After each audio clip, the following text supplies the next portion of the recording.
వాళ్ళ దగ్గర 2 సింగిల్ పరుపులు ఉన్నాయండి. దాన్ని ఒక పరుపుగా చేసుకోవచ్చు అంటున్నారు. దాని గురించి మీకు పూర్తిగా వివరణ ఇస్తాను.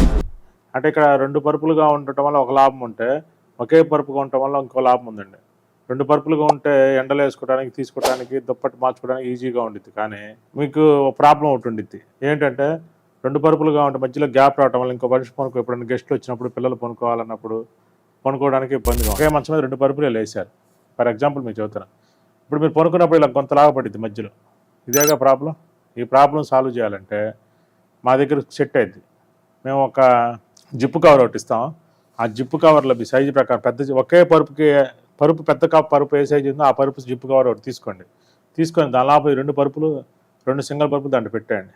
పెట్టేసిన తర్వాత మీ పాత పరుపు 6 అంగుళాలు ఉందనుకోండి, కొత్తది ఫర్ ఎగ్జాంపుల్ ఇదంటే రీబాండెడ్, దీనిపైన లాటెక్స్ వేసుకోండి. చక్కగా ఇది ముగ్గురు పడుకోవచ్చు దీనిపైన 6 అడుగులు దాని మీద. ఎవరైనా బయట వాళ్ళు వచ్చి చూసినా కూడా మొత్తానికి కలిపి జిప్ కవర్ వేయటం వల్ల దాని మీద ప్రొటెక్టరు, టాపరు, బెడ్షీటు ఇవన్నీ కూడా సెట్టింగ్ కనుక మీరు వేసేస్తే కొత్త పరుపు మళ్ళీ ఎలా అయితే ఉండిద్దో అలా ఉండిద్దో.